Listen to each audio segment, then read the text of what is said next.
কিন্তু যেদিন আমি মরে যাব, মরণের পরে আমার আর কোনো ইবাদত আছে? হ্যাঁ, ইবাদত আছে কাদের? যারা জীবিত আছে তাদের। আমাকে ধোয়াবে, পরিষ্কার পরিচ্ছন্ন করে ওই কাপড় পরিয়ে কবরে দিয়ে আসবে।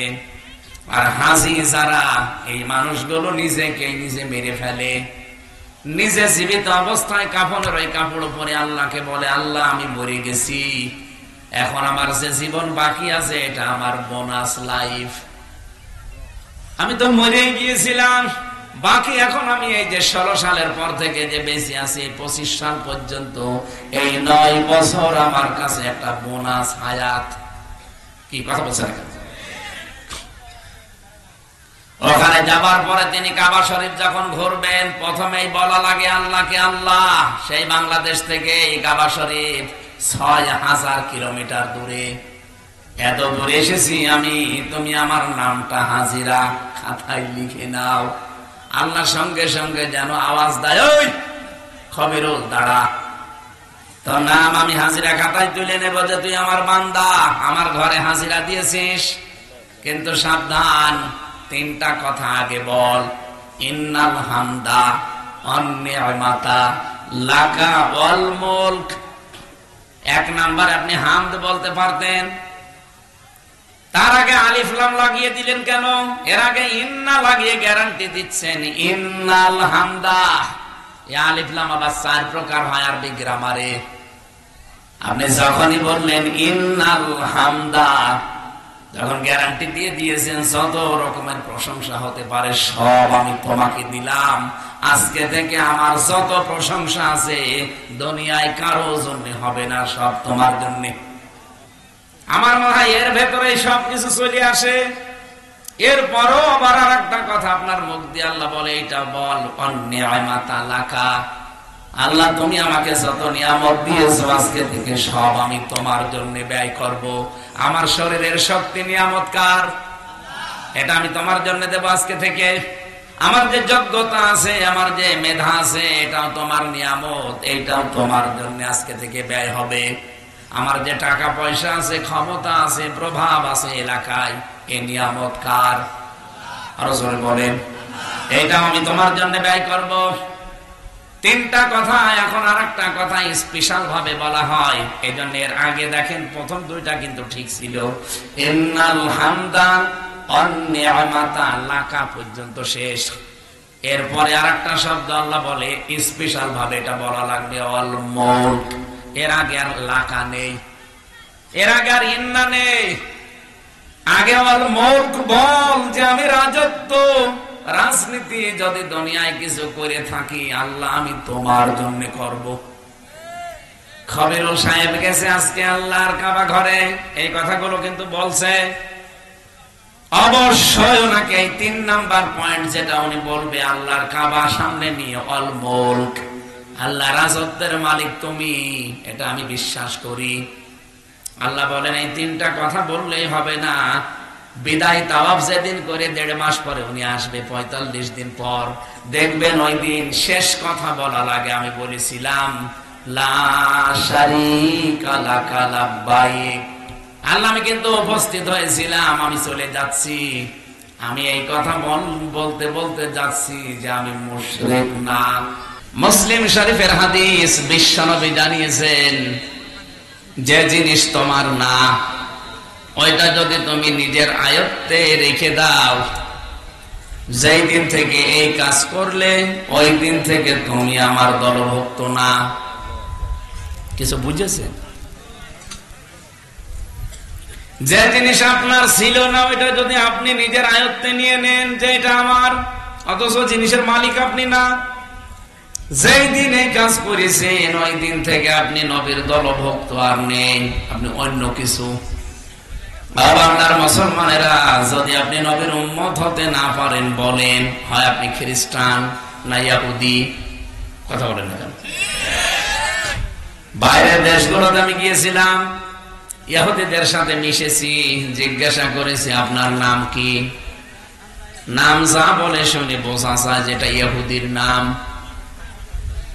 যদি বলা হয় আপনার নবীর নাম কি, তখন বলে ইহুদিরা বলে জোসেফ। জোসেফ মানে মুসা আলাইহিস সালাম। খ্রিস্টানদেরকে যদি জিজ্ঞাসা করা হয় আপনার নবীর নাম কি, ওরা বলে যিশু, মানে ঈসা আলাইহিস সালাম। আমরা যারা ঈসা বলি, মুসা বলি, ওরা তারা যোসেফ বলে ডাকে, যিশু বলে ডাকে। ৪,৫০০ ধর্মের মানুষ এখন তামাম দুনিয়া মিলে আমরা আছি। শুধুমাত্র ২১০ কোটি মুসলিম আমরা যারা, তারা বাদ দিয়ে পৃথিবীর কোন মানুষ কিন্তু বলে না যে আমার নবীর নাম মুহাম্মাদুর রাসূলুল্লাহ, কেউ বলে না। অথচ ৮১০ কোটি মানুষ দুনিয়া, এখন ২৫৭টা রাষ্ট্রের ভেতরে মাত্র ৫৭টা মুসলিম রাষ্ট্র। এখানে ২১০ কোটি মানুষ আমরা আছি মুসলিম। আমাদেরকে জিজ্ঞাসা করলে আমরা বলি আমাদের নাম আমির হামজা, আব্দুল গফুর, আব্দুল করিম, খবিরুল ইসলাম। জিজ্ঞাসা করবেন নবীর নাম কি, এক বাক্যে বলবো বঙ্গবন্ধু। কি বলবো? মুহাম্মাদুর সাল্লাল্লাহু আলাইহি ওয়াসাল্লাম। তাহলে ২১০ কোটি মানুষ আমরা এক বাক্যে জবাব দেব যে আমাদের নবীর নাম মুহাম্মাদুর রাসূলুল্লাহ। খ্রিস্টান আছে ২৫০ কোটির উপরে, তারা জিজ্ঞাসা করবেন তারা বলবে আমাদের নবীর নাম যিশু। ইহুদি আছে মাত্র ৮০ লাখ, এদের জিজ্ঞাসা করলে এরা বলে আমাদের নবীর নাম যোসেফ। কেউ বলে আব্রাহাম, কেউ বলে ডেভিড। বাংলার মুসলমানেরা এখানেই তো আজকের বিষয় ভাগ হয়ে যাবে। মানিদ্দাআ, এখানে টান আছে, মানিদ্দাআ মা লাইসা লাহু ফালাইসা মিন্না। কোন জিনিসের দাবি যদি আপনি এমন করেন যে জিনিস আপনার না, ওই দিন থেকে আপনি কিন্তু আর বলতে পারবেন না আমার নবীর নাম মুহাম্মাদুর রাসূলুল্লাহ, কারণ আপনি নবীর উম্মত আর নেই। এবার আমি আগস্টের ৫ তারিখের পর থেকে বাংলাদেশটা মিলিয়েছে হাদিস দিয়ে তাকিয়ে দেখলাম এই দেশে বহু মানুষ দাবি করছে আমি মুহাম্মাদুর রাসূলুল্লাহর উম্মত, কিন্তু তার অ্যাক্টিভিটিস, তার চরিত্র, তার কাজকর্ম প্রমাণ করে ফেলেছে যে সোনার উম্মত আর নেই। এরকম চরিত্রের মানুষ দেশে নেই। যে জিনিস আপনার ছিল না ওইটা যদি আপনি জোর করে দখল করে, যেভাবে হক হয় চুরি করে, ডাকাতি করে, চাঁদাবাজি করে, ছিনতাই করে, ফাঁকি দিয়ে, ঘুষ খেয়ে, সুদ খেয়ে, যে কোনো কায়দায় যদি নিজের কাছে নিয়ে নেন যে এটা আমার, আপনি বিশ্বাস করেন ওই দিন থেকে আপনি আর নবীর উম্মত নেই। আপনি হয় ইহুদি হয়ে গেছেন, নাই খ্রিস্টান, নাই মুশরিক, নাই বৌদ্ধ। হ্যাঁ, কোন জিনিস যদি আপনার থাকে, হাত ছাড়া হয়ে গিয়েছিল, চুরি হয়েছিল, ছিনতাই হয়েছিল, ওটা আপনি আবার ফেরত পেয়েছেন, তাহলে এই হাদিসের যে শাস্তি তার আওতা মুক্ত থাকবেন। এই শাস্তি কি? যে নবীর উম্মত আপনি থাকতে পারবেন না, কিন্তু আপনার নিজের জিনিস আপনি আবার ফেরত পেয়েছেন, তাহলে আপনার জন্য এই হাদিস না। কথা বোঝা গেছে না? আপনি বোঝেন? আমি আবার বলছি, এই ১৫.৫ বছরে আমরা বহু কিছু হারিয়ে ফেলেছিলাম, সে যেভাবে হোক হারিয়েছি। কথা বলে না কেন? কেউ চেয়ার হারিয়েছিল, হারায়নি? কত মানুষ তার চেয়ার হারিয়ে ফেলেছে, তার যোগ্যতা থাকার পরও চেয়ারে বসতে পারে নাই। এখন ওইটা যদি আবার ফেরত পাই তাহলে সে এই হাদিসের আওতা মুক্ত থাকবে। কিন্তু যে চেয়ারে বসার যোগ্যতা রাখে না, ওই রকম মানুষকে যদি ঠেলে ঠেলে ওই জায়গায় দেওয়া হয়, নাকি বাংলাদেশের কথা বলছি না, এরকম জায়গাও ছিল যে চেয়ারে ওর বাপও বসার যোগ্যতা রাখে না, অথচ এই বয়সে ওই জায়গায় উঠে বসে আছে। এরকম যারা বসেছিলেন, আপনি তো আর বৈধ ভাবে বসেননি, আপনি বসেছিলেন অবৈধ ভাবে। কি ঠিক আছে না? আপনি কি বৈধ ভাবে বসেছিলেন? না, বসেননি। এই যে 15.৫ বছরে যারা চেয়ারে ছিলেন, আল্লাহর কসম আমি নিজে ভিকটিম। আমার 33 বছর বয়স, এখন 92 সালে আমার জন্ম। আমি 18 বছর থেকে যদি ভোট দিতে আরম্ভ করতাম তো 3 বার ভোট দিতে পারতাম, একবারও পারি নাই। একবার না জেলে ছিলাম, পারলাম না, মাফ করে দিলাম, বাকি 2 বার। তাহলে 3 বারের একবারও পারি নাই। তার মানে কি এই 15 বছর যারাই ছিলেন দায়িত্বে, আল্লাহর কসম আপনি অবৈধ। আমি নিজেরটা বলছি, আপনারটা আপনি যা করেন করেন। জেলখানায় থাকাকালীন এক ওসি এসেছিল, ফাঁসির ওই কন্ডেম ছেলে, আমার বলছে হুজুর আমার 8 বছর জেল। আমি জেলে আসার আগে একটা পাপ করেছি। কি পাপ? যে নির্বাচন গেল সময় আমি বাইরে ছিলাম, আমি রাত 12টার পর থেকে আমার লোকজন নিয়ে ভোট কাটা আরম্ভ করলাম। ফজরের নামাজ পর্যন্ত ভোট পুরা কমপ্লিট করে বাক্স ভর্তি করে পাঠিয়ে দিলাম জায়গা মতো। এরপরে আমি গোসল করলাম, ওযু করে 2 রাকাত নামাজ পড়লাম। এরপরে বললাম আস্তাগফিরুল্লাহ। আমার এই তাওবা কি হয়েছে? না, এটা ইয়ার কি হয়েছে, এর নাম কি তাওবা? আর আপনি আল্লাহর কাছে তওবা করছেন কোন কারণে? আপনি কি আল্লাহর ভোট চুরি করেছেন? ভোট চুরি করেছেন হামজার। আপনি যদি দোষ করেন আল্লাহর কাছে, আপনি আল্লাহর কাছে আস্তাগফিরুল্লাহ পড়েন, কোনো অসুবিধা নেই। আল্লাহ মাফ করলে করবে, না হলে শাস্তি দেবে, নাকি? বলেন বলেন। ইউআযিবু মান ইয়াশা ওয়া ইয়াগফিরু লিমান ইয়াশা। আল্লাহ বলেন আমি কাউকে শাস্তি দিতে পারি, কাউকে মাফ করে দিতে পারি, ইচ্ছা কার? কিন্তু আপনি তো ভোট আল্লাহরটা চুরি করেননি, করেছেন হামসারটা। একটা এমপি বানাতে হলে 3.5-4 লাখ হামসা লাগে, হামসার বউ লাগে।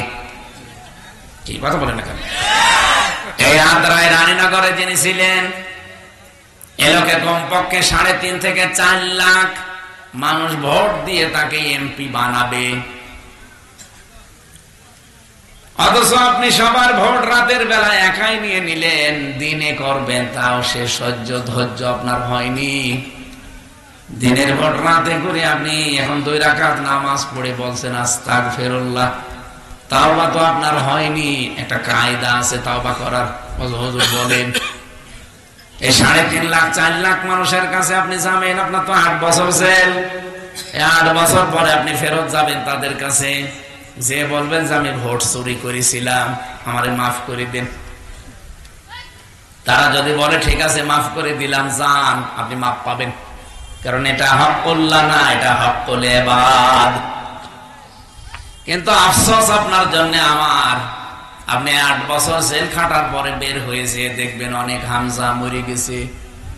কি কত হামজাকে আপনি পাবেন না, আর যে কত হামজার বউ নেই, তারা মরে গেছে, আপনি তাদের কাছে মাফ চাবেন কি করে?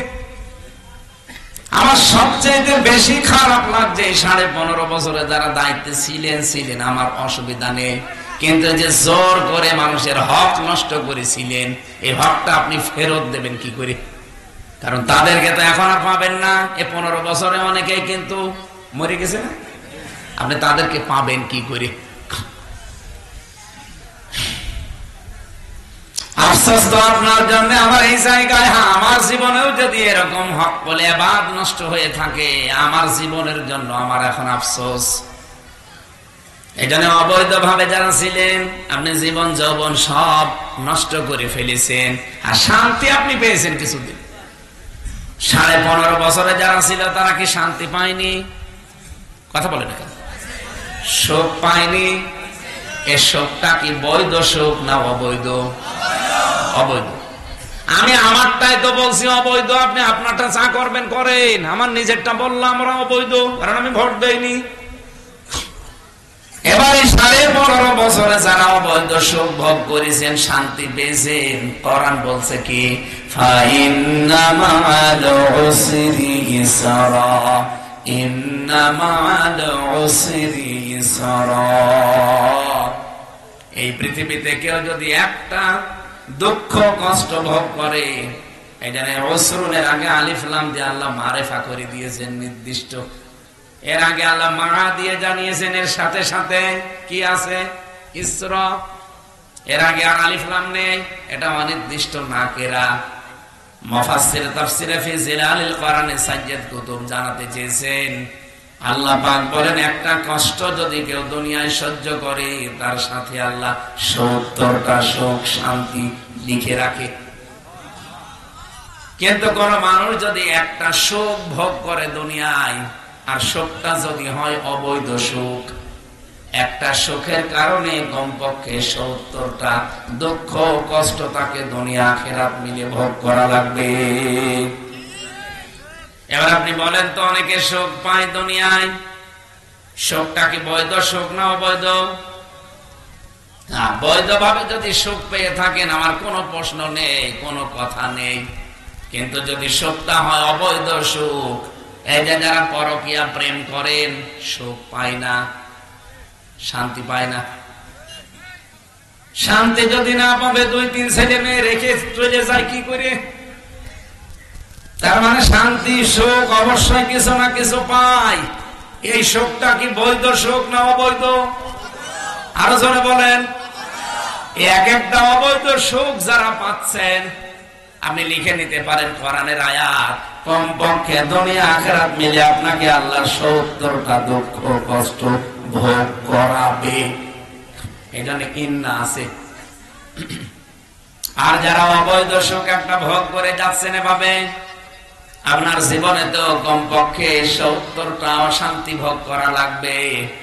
এই 15.5 বছরে যারা সুখ শান্তিতে ছিলেন, যেহেতু অবৈধ, কি বলেন বলেন,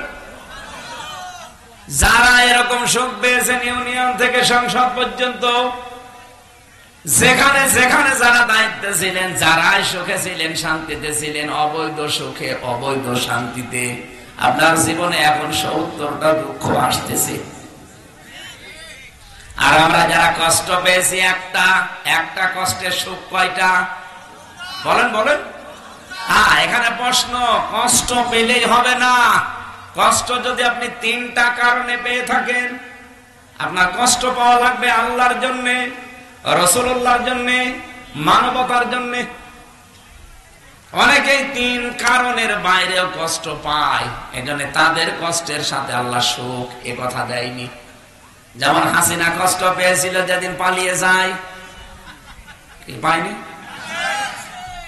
পাইছে মানে কি? আপনি যে দেখেছেন ওর চোখে কি পানি ঝরছিল?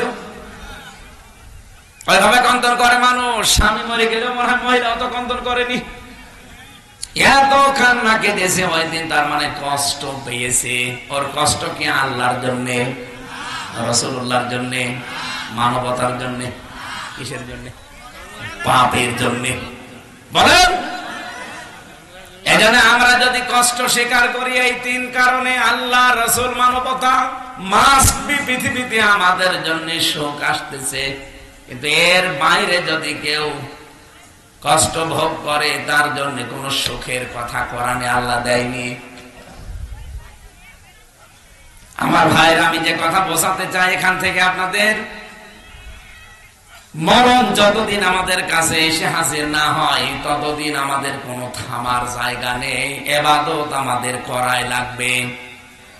কিন্তু যেদিন আমি মরে যাব, মরণের পরে আমার আর কোনো ইবাদত আছে? হ্যাঁ, ইবাদত আছে কাদের? যারা জীবিত আছে তাদের। আমাকে ধোয়াবে, পরিষ্কার পরিচ্ছন্ন করে ওই কাপড় পরিয়ে কবরে দিয়ে আসবে। আর হাজি যারা, এই মানুষগুলো নিজেকে নিজে মেরে ফেলে। নিজে জীবিত অবস্থায় কাফনের ওই কাপড় পরে আল্লাহকে বলে, আল্লাহ আমি মরে গেছি, এখন আমার যে জীবন বাকি আছে এটা আমার বোনাস লাইফ। আমি তো মরে গিয়েছিলাম, বাকি এখন আমি এই যে 16 সালের পর থেকে যে বেঁচে আছি 25 সাল পর্যন্ত, এই 9 বছর আমার কাছে একটা বোনাস হায়াত। কি কথা বলছেন? ওখানে যাবার পরে তিনি কাবা শরীফ যখন ঘুরবেন, প্রথমেই বলা লাগে আল্লাহকে আল্লাহ। সেই বাংলাদেশ থেকে এই কাবা শরীফ 6000 কিলোমিটার দূরে।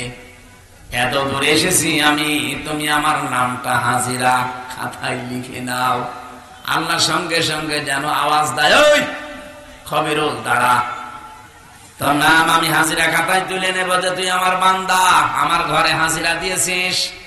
কিন্তু সাবধান, 3টা কথা আগে বল। ইন্নাল হামদা ওয়ান নি'মাতা লাকা ওয়াল মুলক।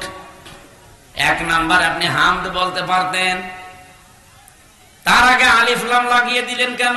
এর আগে ইন্না লাগিয়ে গ্যারান্টি দিচ্ছেন ইন্নাল হামদা। এই আলিফ লাম আবার 4 প্রকার হয় আরবি গ্রামারে।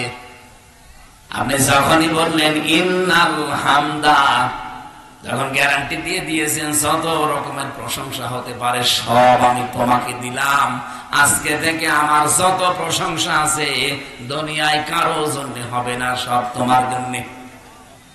আমার মনে হয় এর ভেতরে সবকিছু চলে আসে। এরপরও আবার আর একটা কথা আপনার মুখ দিয়ে আল্লাহ বলে, এটা বল অন্যায়মাতালাকা, আল্লাহ তুমি আমাকে যত নিয়ামত দিয়েছো আজকে থেকে সব আমি তোমার জন্য ব্যয় করব। আমার শরীরের শক্তি নিয়ামত কার? এটা আমি তোমার জন্য দেব আজকে থেকে। আমার যে যোগ্যতা আছে, আমার যে মেধা আছে, এটাও তোমার নিয়ামত, এইটাও তোমার জন্য আজকে থেকে ব্যয় হবে। আমার যে টাকা পয়সা আছে, ক্ষমতা আছে, প্রভাব আছে এলাকায়, এ নিয়ামত কার? আরো জোরে বলেন, এইটাও আমি তোমার জন্য ব্যয় করব। 3টা কথা। এখন আর একটা কথা স্পেশাল ভাবে বলা হয়, এই জন্য এর আগে দেখেন প্রথম 2টা কিন্তু ঠিক ছিল, ইন্নাল হামদা অন্নিয়ামাতা লাকা পর্যন্ত শেষ।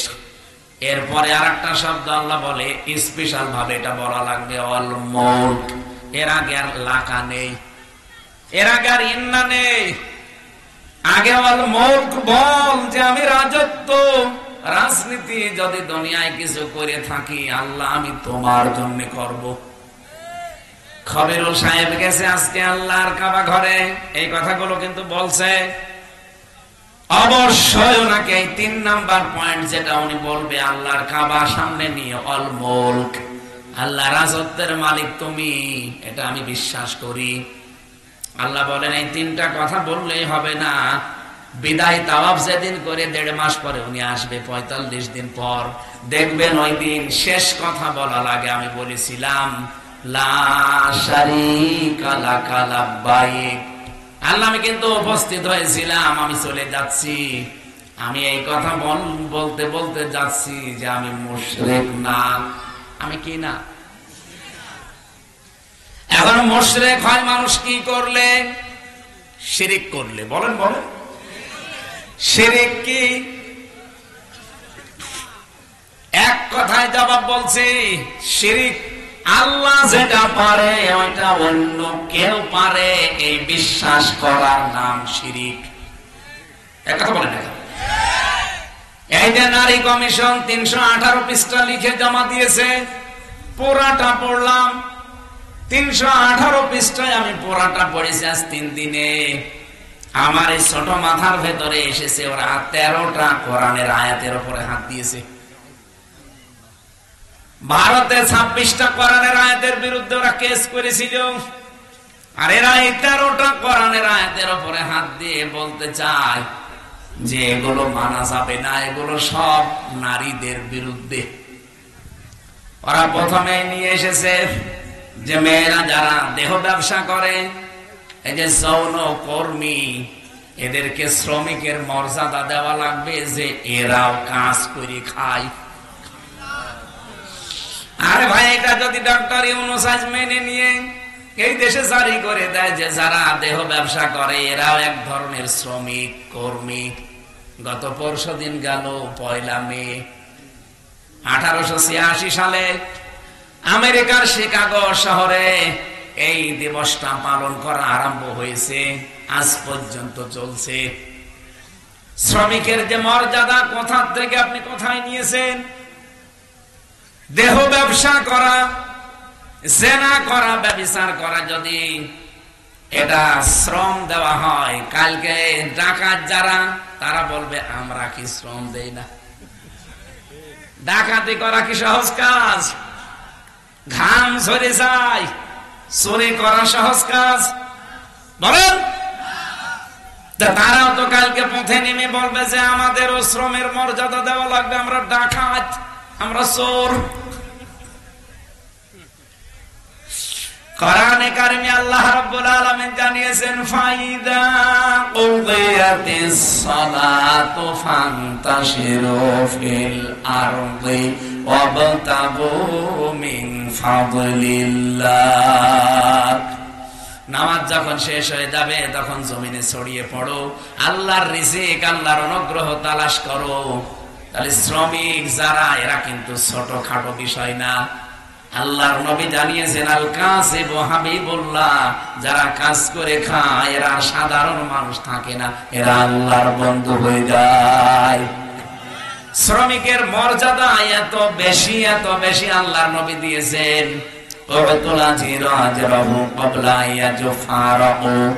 শ্রমিকের ঘাম শুকিয়ে যাওয়ার আগে তার হাতে শ্রমের মর্যাদা, মূল্য ধরিয়ে দাও। আপনি চিন্তা করতে পারেন যারা কাজ করে খায় এদের মর্যাদা কত বেশি নবীজি এবং আল্লাহ দিলেন। ফরজ নামাজের পরে আল্লাহ কাজের কথা দিয়েছেন, অথচ আজ এরা এই জিনিসটাকে এই মর্যাদায় নিয়ে আসতে চায়। কথার থেকে কি মিল করলেন আপনি? ওদের একটা একটা করে 13টা পয়েন্টের ভেতরে তৃতীয় নম্বরে এসেছে, ওরা জানাচ্ছে দেহ আমার, সিদ্ধান্ত আমার। এটা কোরআনে কারিমের পুরা বিরোধী। সূরা আরাফের 54 নম্বর আয়াতের মাঝের অংশে আল্লাহ এই কথার বিরুদ্ধে কথা জানিয়েছেন, আলা লাহুল খালকু ওয়াল আমরু। আল্লাহ পাক বলেন, পৃথিবী তৈরি করেছি আমি, এখানে সিদ্ধান্ত চলবে কার? আরো জোরে বলেন। আল্লাহর এই পৃথিবীতে অন্য কারো সিদ্ধান্ত যদি চলে এটা শিরিক। এখানে আল্লাহর বাইরে যদি অন্য কারো হুকুম, অন্য কারো বিধান, সিদ্ধান্ত, আইন যাই বলেন সবই একই জিনিস। আল্লাহর এই পৃথিবীতে অন্য কারো আইন যারা কায়েম করতে চান, কারা আছেন আমি জানি না, যদি থেকে থাকেন কোরআন বাদ দিয়ে মানুষের তৈরি করা কোন আইন যদি এই জমিনে কায়েম করতে চান, আপনি শিরিক করলেন। আর শিরিক যারা করে তারা মুশরিক। নিয়ে আসেন, কোন হুজুর নিয়ে আসবেন, এখানে বসিয়ে রাখেন। আমি শিরিকের যে ব্যাখ্যা দিলাম ভুল ধরতে বলেন তো দেখি। আল্লাহ যেটা পারে ওইটা অন্য কেউ পারে না। যদি আপনি মনে করেন না পারে, আপনি মুশরিক। এই কথা বলেন না কেন? আমি নাম ধরে বলছি, আপনি রাগ করবেন না। এ দেশের জমিনে ফসল হওয়ার পরে একজন হাজি বলেছিল যে মা দুর্গা গজে জড়িয়ে এসেছে, এজন্য ফসলের বরকত হয়েছে। বলেন তো এই পৃথিবীতে ফসলের বরকত দেওয়ার মালিক দুর্গা কে? এটা যদি হিন্দু বলতো আমি মেনে নিতাম। আপনি একজন মুসলমান, একটা হাজি মানুষ, কি করে বললেন? আপনি তো মুশরিক হয়ে গেছেন। এজন্য দেহ আমার, সিদ্ধান্ত আমার, এই কথা যারা নারী কমিশনে লিখেছে প্রত্যেকটাই শিরিক করেছে, এরা সব মুশরিক। কথা বলেন না কেন? হিন্দু মরে গেলে আমরা জানাজা দেই, কবরে দেই, কি করি? পুড়িয়ে ফেলি। বলেন বলেন। সুতরাং নারী কমিশনের সাথে যারা জড়িত, এই কথা যারা লিখেছে, যারা সায় দিয়েছে, যারা সমর্থন দিয়েছে, প্রত্যেকেই মুশরিক। আরো জোরে বলেন। 92% মুসলমানের দেশে এই কমিশন তো দূরের কথা, এর রিপোর্ট পেশ করার সাহস পেল কোথায়? উনি শেষ কথা বলে আসবে, খবিরুল সাহেব, লা শারিকা লাকা লাব্বাইক, আল্লাহ আমি হাজির হয়েছিলাম, চলে গেলাম আমি আবার নওগাঁ রায়, কিন্তু আমি বলে গেলাম তোমাকে আমি যে শিরিক আর করব না, বা আমি মুশরিক না। এই কথাগুলো বলি যারা ওখান থেকে আসে, যদি এই 3টা কথা বাংলাদেশে ওরা কায়েম করে রাখতে পারে, এই দেশে আর কারো লাগবে না, শুধু হাজী সাহেবরা আল্লাহর বিধান কায়েম করে দেবে। আর কারো লাগার কথা কাউকে লাগবে না। কারণ দেশের অধিকাংশ ধনী না হলে তো আর হজ করা যায় না। 7.5 লাখ, 8 লাখ, 9 লাখ টাকা লাগে হজ করতে। এজন্য আহ্বান জানাচ্ছি, সভাপতি সাহেব যে কথা বলতেছে ওই কথা যেন দেশে এসে টিকিয়ে রাখতে পারে। বলেন আমিন।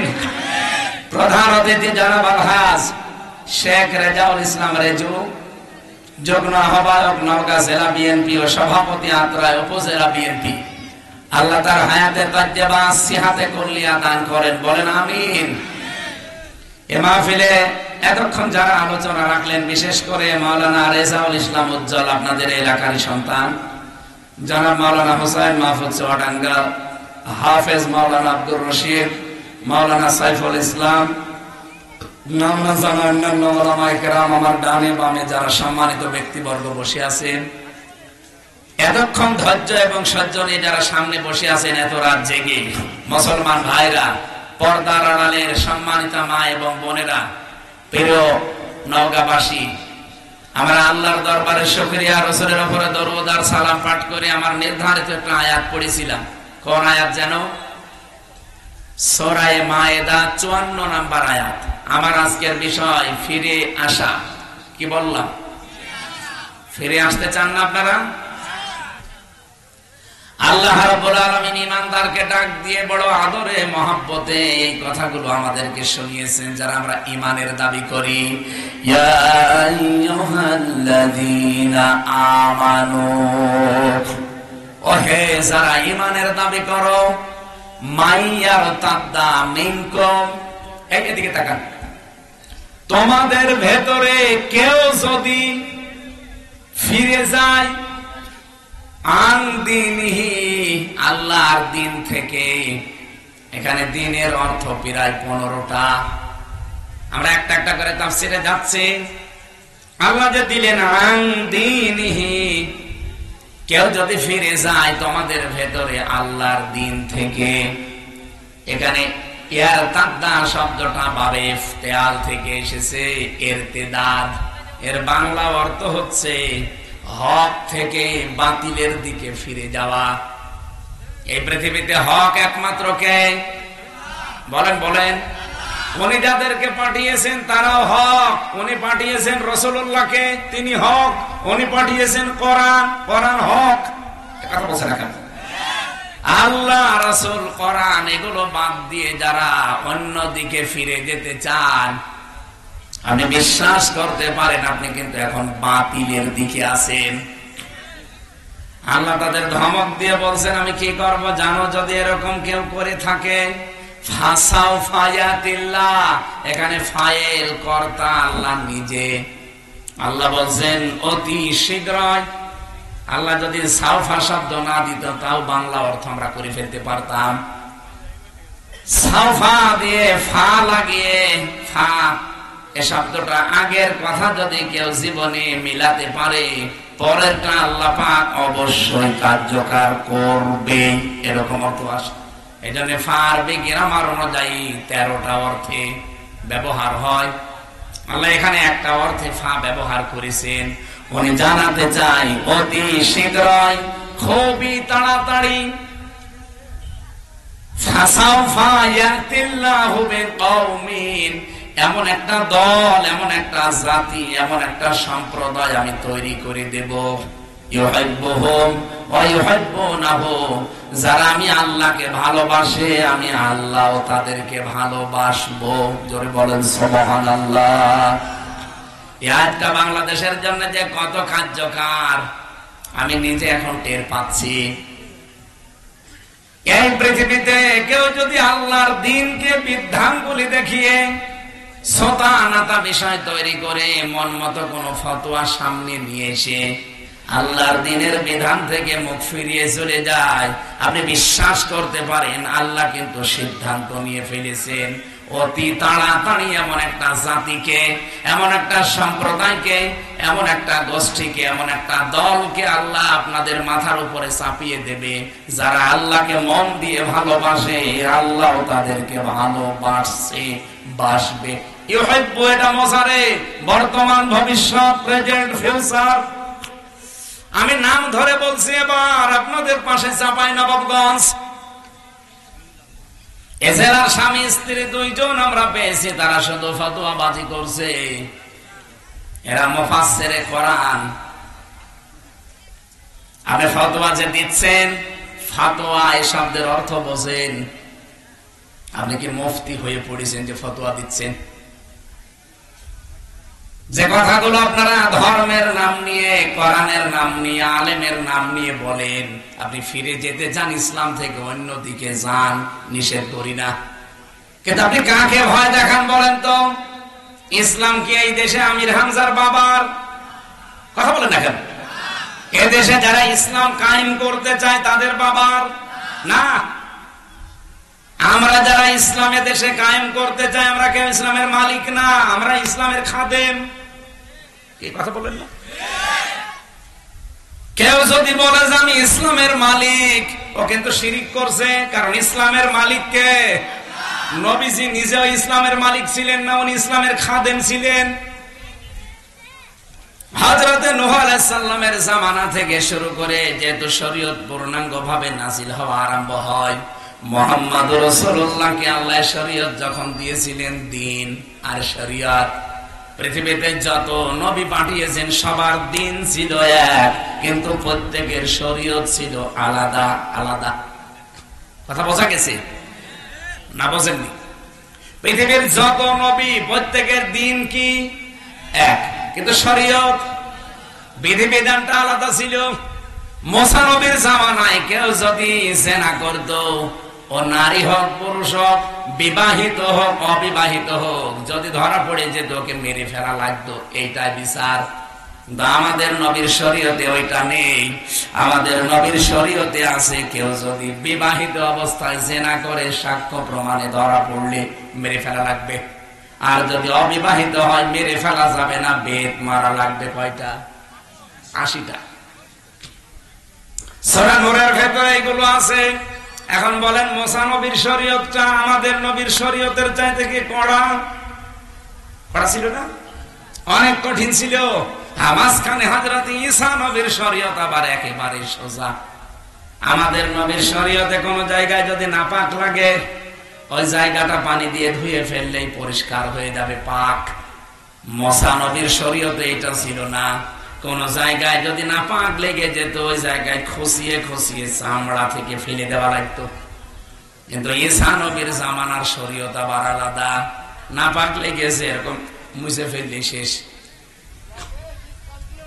বাবা মিস করছে। নওগাঁবাসী আরেকটু খেয়াল করবেন, এখানে একটা গুরুত্বপূর্ণ পয়েন্ট আসতেছে। তাহলে প্রতিটি নবীর দিন ছিল এক, শরীয়ত ছিল আলাদা আলাদা। আল্লাহ পাক বলেন, আমার দিন আমি পাঠালাম, এর মালিক পৃথিবীর কেউ না, সবাইকে আমি দিনের খাদেম করে পাঠিয়েছি। বিশ্বনবী যখন দিনের খাদেমি মানে খেদমত করতেন, তখন কাফেররা তাকে পাথর মারতে মারতে অজ্ঞান করে ফেলে দিত। হযরতে জিবরাইল ঘরের দিকে এসে যখন পাথরগুলো সরিয়ে দিতেন, নবীজি জ্ঞান ফিরে পাওয়ার পরে বলতেন, ইয়া আখি জিবরাইল, হে ভাই জিবরাইল, সকাল থেকে আমার কাজ কি? জিবরাইল বলে, দাঁড়ান আমি আল্লাহকে জিজ্ঞাসা করি। আল্লাহ পাক জবাব দিতেন, আমার নবী আগে যা করেছে ওই একই কাজ, কারণ দ্বীনের জন্য আমার নবীকে আমি খাদেম করে পাঠিয়েছি।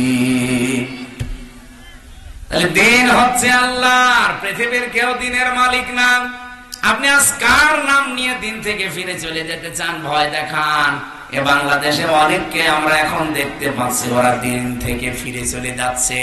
কেউ ধর্মীয় লাইনে কাজ করে দিন থেকে ফিরে চলে যায়, আসল দিনের কথাগুলো বলতে চায় না।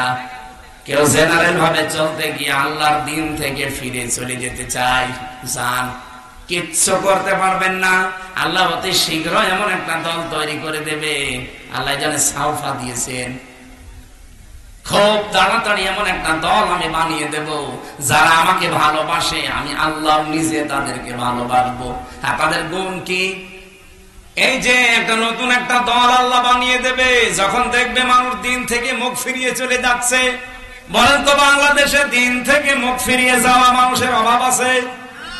এই যে ব্রাহ্মণবাড়িয়া আমার তাহেরি ভাই, ওরা কিন্তু দিন থেকে মুখ ফিরিয়ে নিয়েছে, যতই আল্লাহ রাসূলের আশিক দাবি করুক।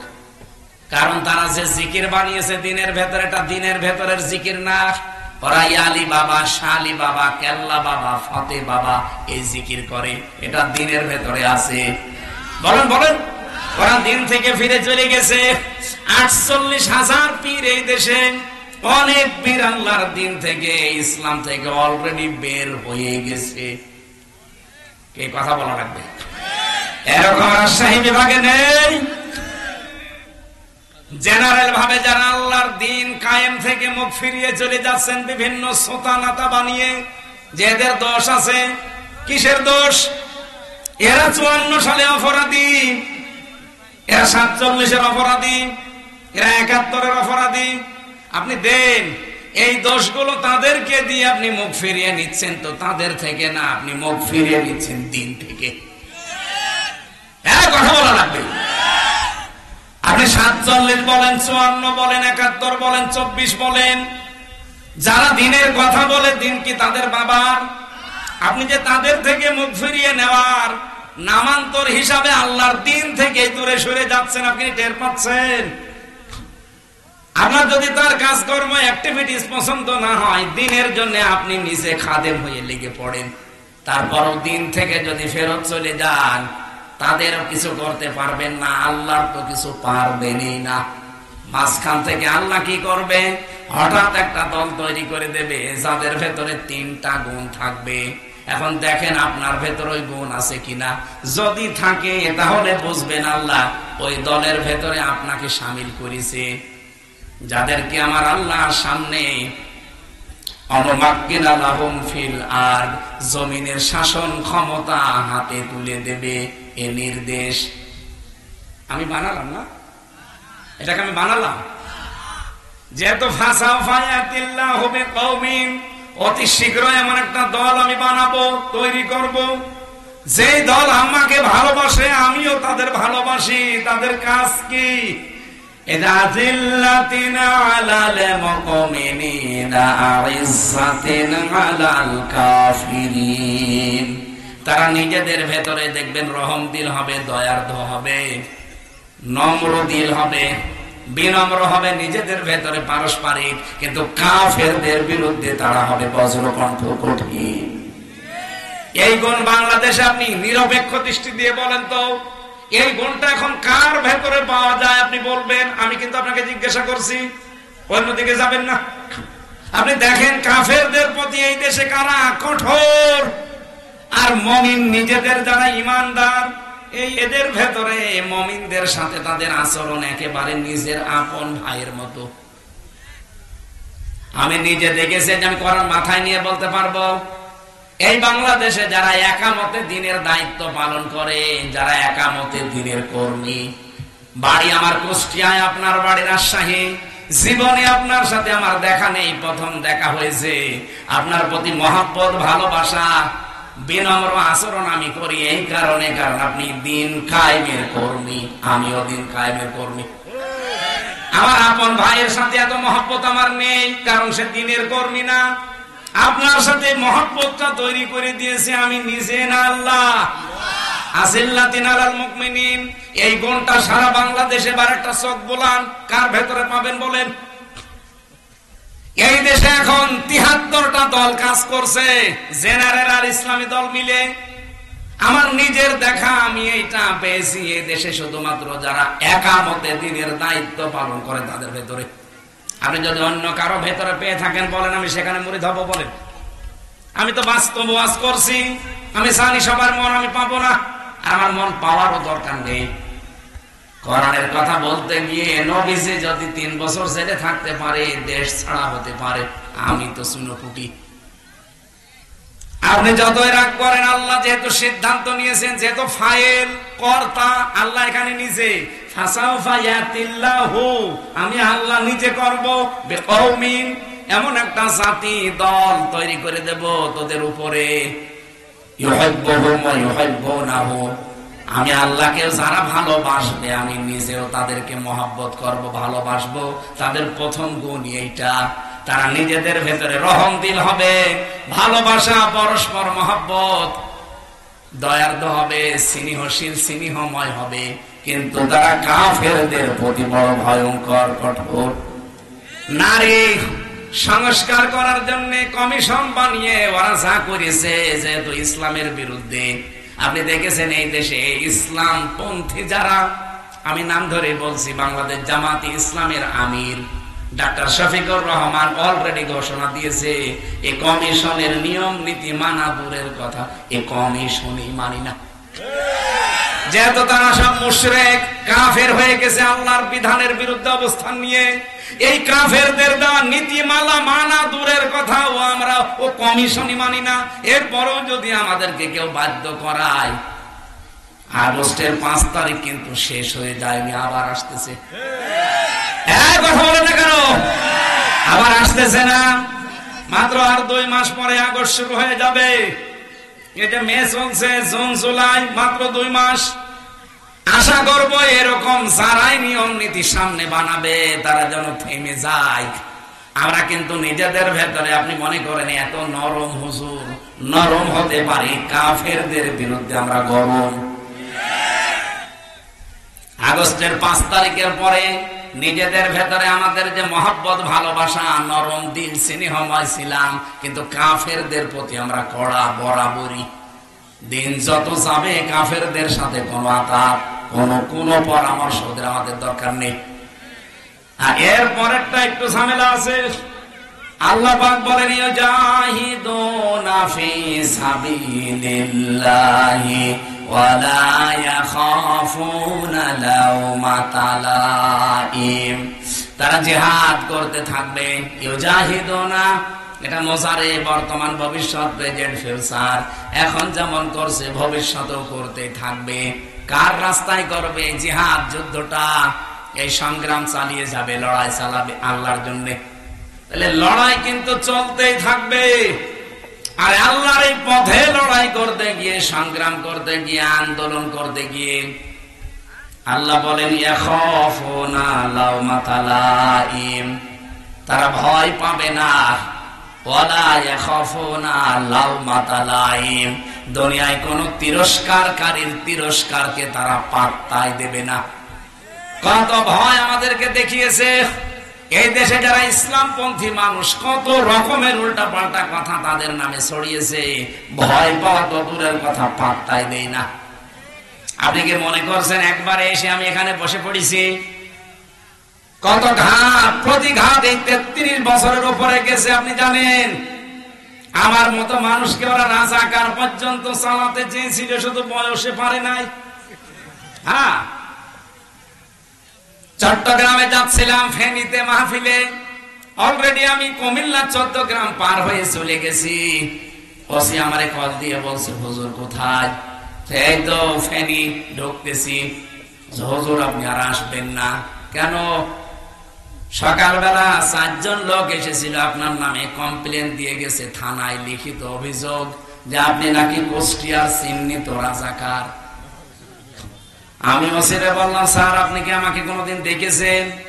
হুজুর আমি আপনার ধর্মের লোক না, আমি হিন্দু মানুষ। আপনাকে দেখবো, আমাদের ওই লাইনে তো লোক নেই, আমার ওদিকে সেন্সও নেই। আপনাদের ধর্মীয় কথাবার্তা আমি ওগুলো শুনি না, আমি অন্য ধর্মের মানুষ, আমি একটা হিন্দু মানুষ। কিন্তু সকালবেলা 4 জন মানুষ এসেছিল পাগড়ি মাথায় দিয়ে, ওই যে সবুজ পাগড়ি, মাছ ভান্ডারের মুরিদ। এরা এসে আপনার নামে লিখিত দিয়ে গেছে সই করে যে আপনি নাকি কুষ্টিয়ার চিহ্নিত রাজাকার। আমি বললাম আমার যে 33 বছর বয়স এটা ওরা বলে নাই। কয়টা তো বলে নাই। রাজাকার হতে হলে কমপক্ষে তো অন্তত 54 বছর দেশটা স্বাধীন হয়েছে, এর আরো 15 বছর বেশি হওয়া লাগবে। কথা বলছে না? সব মিলে কত আসতে পারে? 70। কত বলেন বলেন? কি বৃষ্টি হচ্ছে? হ্যাঁ, পৃথিবীতে যত রকমের অপবাদ আপনারা দিতে পারেন, আমার রাজাকার না, আমার জন্ম তুলেও যদি গালি গালাজ করেন, আমি রিমান্ডে 10 দিন একাধারে আমার মা বাবা তুলে ওরা গালি দিয়েছে, কিন্তু দিন কায়েমের যে পথে এসেছি এক চুলো আমাদেরকে কেউ সরাতে পারবে না। যালিকা ফাদলুল্লাহ, যাকে তাকে দিয়ে আল্লাহ কাজ করাবে না, এটা আল্লাহর অনুগ্রহ। ইউতিহি মাইয়াশা, আল্লাহ যাকে ইচ্ছা তারে দিয়ে কাজ করাবে। আল্লাহু ওয়াসিউন আলিম, আল্লাহ প্রশস্ত এবং জ্ঞানী। এই শব্দগুলো গুরুত্বপূর্ণ শব্দ, শুধু আকাশের দিকে তাকে আমরা ব্যাখ্যাগুলো করতে পারছি না।